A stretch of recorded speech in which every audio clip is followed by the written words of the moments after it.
Dressed as gypsies, Frank, Chandler, and the Regents are traveling toward the Mountain of the Scimitar, where Chandler hopes to discover the secret stronghold of the mysterious Esteban, long the terror of Montalbania.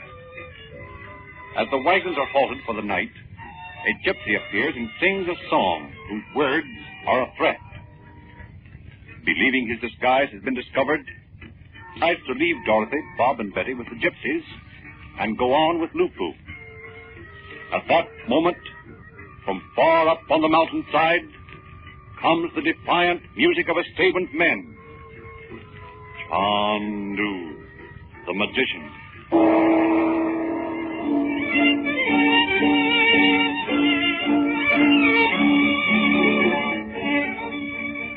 Where do you suppose they are, Lupu? Coming down into the valley here? Maybe there'll be another raid. No. They are not coming down into the valley. I know it. They only play to frighten you away, Chandu, as they have frightened all who live in Montalbania for many years. Where are they? They must be very near. No, I can show you where they are, that you hear the music so clearly. Do you see this high mountain? Yes. It goes up in the air for 1,000 feet. And at the top is a small flat place where many people may stand together and look down into this valley. You mean that's what that music is, right up there over our heads? You have spoken. Can they see us down here? They can see the camp, I imagine. But it'd be impossible to distinguish people at this distance, even if it were light. So they probably would think this is just an ordinary gypsy camp, huh, Uncle Frank? Yes. The fact that fellow came here and sang that song shows they know we're here. Or at least that I'm here. But maybe that music up there is just a signal, Frank. Maybe there are men all around us among the trees in the dark. Oh, no, Dorothy. There'd be no reason for that. Well, there might be, Uncle Frank. What if they just wanted to swoop down on this camp and attack it? Oh, don't be silly, Bob. Why should they want to fight Lupu and his family? No. They do not want to fight with my people. They think to frighten Chandu, whom they fear. Well, are your people friendly with this gang of Estebans, Lupu? They have never been enemies of my people, and I would not fight them now. Only that the slayer of my brother is with them. What makes you think the man that killed your brother is with Esteban, Lupu? Many things. Lupu, do you know who Esteban really is? He's not a gypsy, is he? It is said he is, but there are many stories told of him in the camp as in the town. You don't think he's a gypsy, do you? No, young gentleman. I believe the story that says many years ago Esteban was driven from Spain for a crime in his youth. Gee, I wonder what he did. It is said he disgraced his family. Are you sure he came from Spain? I think he came from that little country they call Basque in the Pyrenees Mountains. The Pyrenees? That's where Natasha came from. That girl I dragged out of that slave place in Alexandria. Wouldn't it be keen if we had to go to the Pyrenees? Well, I don't know much about geography, but I can just see you running up one side of a mountain and down the other trying to find Natasha when you don't even know her last name. You couldn't talk to her if you did, because she didn't speak a word of English. Remember how she sat there in that cushion at Eustace and just cried and didn't say a word? Remember, Mother? Yes, dear. But you're interrupting Uncle Frank's plan. Oh, I'm sorry, Uncle Frank. What was it you were saying? I want to ask Lupu a few questions about Esteban before we go any further. How old is Esteban supposed to be, Lupu? Oh, Chandu, no one knows. He must be an old man. I wonder if it could be possible that Esteban is no longer alive, but his followers just use his name in order to keep people terrified. That's what Mr. Mason thinks, and he's been here a good many years. I think that is not so, Chandu. How would Esteban's band remain together and not be torn apart by quarreling if he is no longer living? Oh, it might be that someone else rules the band now. He surely wouldn't overlook training someone to succeed him. Chandu, you will not mind if I ask you one question? Of course not, Lupu. What is it? It is said that the wife of Mr. Mason has been sent away to Paris. Do you know if this is true? Why, yes, it's true. How do you say you heard it? In this small country, what one man knows, all men soon hear. Do you know why she has gone away? Why do people say she is gone? It is said she is ill of some strange thing. And I wonder. Have you heard anyone say anything about Mrs. Mason suffering from poison? No, I have not heard. But myself, I have wondered if it may be. Do you really think it might be possible? If I think so, it does not mean it is true. But Mr. Mason has learned very much about the gypsy. And there are some very bad men among the gypsies, as well as among the child. You mean somebody's trying to get rid of Mr. Mason, too, huh, Lupo? That is what I think. There may be one who believes Mr. Mason has been in Montebello too long. Oh, I never heard of such a heartless thing. Who could be cruel enough to plan it? And how could they do it if they did plan it? Someone in the household could administer the poison in her food.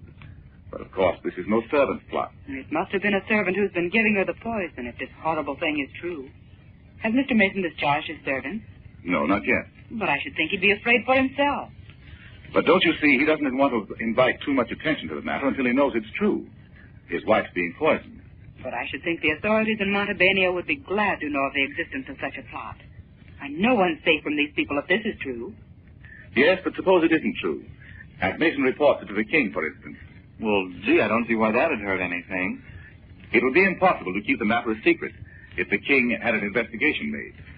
And when it was discovered the charges were untrue, Mason would be so unpopular, the government would be forced to ask that he be recalled. Do you think the same people are doing all these things, Frank? I don't know.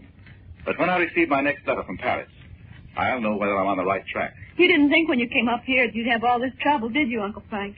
Yes, I knew I'd have plenty of trouble. I didn't know just what sort it would be, that's all. Goodness, how late it must be. What time is it, I wonder? I'm getting cold, Mother. May I go over by the fire? Yes, let's all go over there for a few minutes before we go to bed. I'm getting cold, too. To me, as though the gypsies have all gone to bed already. I don't see a one of them. When one must be on the road before the sun rises, one should find sleep early. I'll be glad when I get old enough so people won't politely suggest to me that I go to bed. Oh, now, Bobby. We might postpone the evil moment by having some coffee before we go to bed, if you like, Bob. Oh, Frank, I wouldn't like to get someone up to make coffee. Oh, Sister of Chandu, you do not know then that Lupu can make better coffee than any woman in the world. If you come over to the fire, you shall see how quickly it can be done. Oh, is that so? Where did you learn, Lupu? Many, many miles from Montebello in a place I think you do not know. Sometime, if Chandu will permit, I will tell you. I wonder what he means. Gee, I bet he's had a lot of fun in his life, wandering around all over the place. Didn't have to go to school or anything. Don't forget somebody shot his brother. That wasn't very pleasant, I guess. No, I forgot that. Glad it's not me he's looking for. So am I. It kind of scares me, even if he does laugh and sing and tell stories all the time. Well, Uncle Frank, I don't see who that man could have been that Nick would know and run away from. I'm sure it was one of the Stavens men. But I don't see why Nicholas should run away from it. And besides, he promised me he'd go back to Lubova tonight. He had a horse tied out there a little way from the camp. We don't know where Nicholas might have met this man, though, Frank.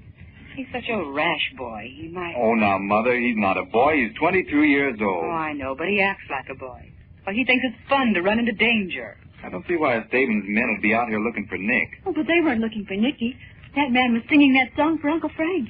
I know that, but I mean, if the Stavens men had anything against Nick, they could have bumped him off a long time ago if they'd wanted to. Oh, Bobby, don't. Well, all right. I certainly don't understand it.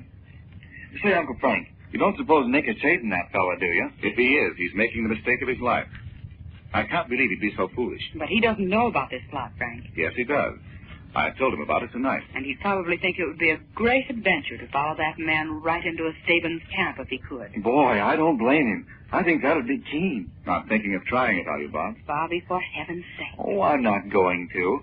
I know it was silly to go down there to that shop the other day with that old man. You don't have to tell me that. You can't blame Betty and me for being interested in finding Nick, can you? Of course not.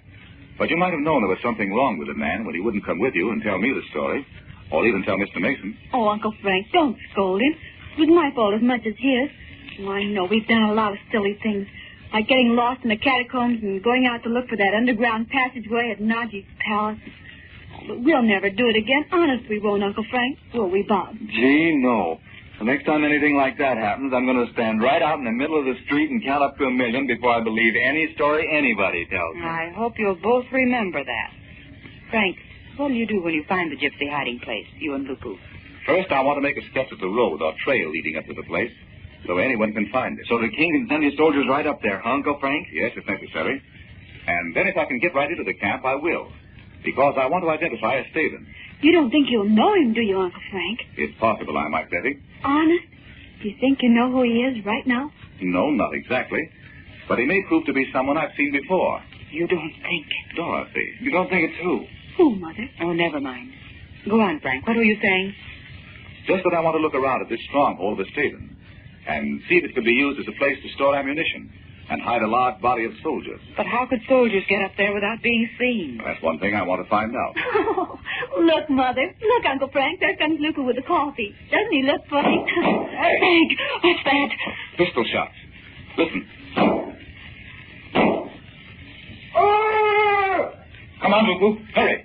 It must be that gypsy fellow and Nicola.